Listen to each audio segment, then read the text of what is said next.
তোমাদের মধ্যে জ্ঞানবান ও বুদ্ধিমান কে? যে সদাচরণ দ্বারা জ্ঞানের বিদ্যুতায় নিজ ক্রিয়া দেখিয়ে দিও। এই যে নিজ ক্রিয়াটা যে দেখাবো নিজুতায় নম্রতায়, আমি কি জানতে পারতাম স্ত্রীর ওই হুকুমগুলো শুনলে ও নরমটা হবে? ও আর রাস্তা খুঁজে পায়নি কোন দিক থেকে আমাকে ছোবল মারছে। ছোবল মারার মতো তো গৌরান্না ভাত দেওয়া হচ্ছে।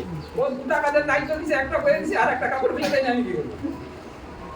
দেখছো, তাহলে ওরা ছোবল মারার রাস্তা দিয়ে দেয়, তখন নিজেকে আসতে পারে। তাহলে এই জন্য বলছে সে সদাচরণ দ্বারা জ্ঞানের বিদ্যুতায় নিজ ক্রিয়া দেখাইয়া দিন।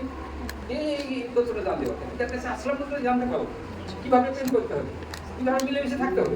তারপর কিন্তু তোমাদের হৃদয়ে যদি ঈর্ষা ও প্রতিযোগিতা রাখো, তবে সত্যের বিরুদ্ধে সাগা করিও না, মিথ্যা করিও না। এই তাহলে কি বলছে এখানে? আমি যদি তিক্ততা ঈর্ষা করি, হ্যাঁ, আমার স্ত্রী আবার আমাকে এই কাজগুলো করতে দিতে হবে। আর প্রেম করতে বলছে তো, নাহলে তো সংসার কাকে লিয়ে করবো? স্ত্রী যদি স্ত্রীর মতো হয়, স্বামী যদি স্বামীর মতো হয়, সে কি সংসার?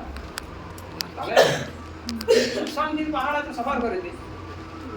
তাহলে ওই স্ত্রী বৌমা নাতি পুতি দিয়ে সকলকে তো পরমেশ্বর পিতা এখন এমন বুদ্ধিটা দিল যে এই ধন সম্পত্তিটুকু আছে, যদিও ব্যস্ত হয়, তাহলেও বেচা আমার বয়স শেষ হয়ে গেল, তবু কিছু থাকবে তো। তাহলে আমি কেন অনেকে বিচ্ছেদ করতে যাবো? দরকার নেই আমার বিচ্ছেদ করতে। আমার স্ত্রীরও আশা মিটবে, আর পিতার আজ্ঞাটাও আমার পালন হবে, আর আমিও সুন্দর থাকতে পারবো।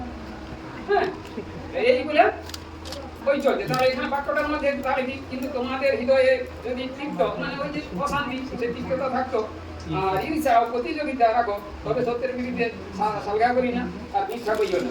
তার সত্য সত্য আমি বলি, আমি যদি সব করে দিবার পরও আমাকে গালাগালি করে, হ্যাঁ সব করে দিবার পরও গালাগালি করবে, সেটাকেও সহ্য করতে হবে। কেন? ঈশ্বরের আজ্ঞা পালন করতে। আমি সব করে দিচ্ছি, তো বলে তুমি কিছু করে, তবু আমাকে সেটা সহ্য করতে হবে। ওই আঘাতটা, ওইটা তীর, ওটা গুলি মারা, ওটাকে আমাকে সহ্য করতে হবে। তাহলে পিতা সন্তান হবো কি করে? তোমার মধ্যে পবিত্রতা থাকবে কি করে? তারপর সেই জ্ঞান এমন নয় যা উপর হইতে নামিয়া আসিয়া বরং তাহা পার্থিব প্রাণী পৈশাচিক। যেখানে ঈর্ষা ও প্রতিযোগিতা, সেখানে অস্থিরতা ও সমুদয় দুষ্কর্ম থাকে। তাহলে কি এখানটা বলছে যে সেই জ্ঞান এমন নয় যাহা উপর হইতে নামে আসে। জগতের যে জ্ঞানগুলো আছে, ও কি উপরের কোনো জ্ঞান? জগতের উপরের কোনো জ্ঞান? উপরের জ্ঞান যিশুগুরুর মুখ হইবে যে বাক্যগুলো বেরোইছে, এইগুলি এটাই হলো অপর খাতে যিশুগুরু সর্ব থাকতে নেমে আসছে, সেই বাক্য আমাদেরকে দিচ্ছে।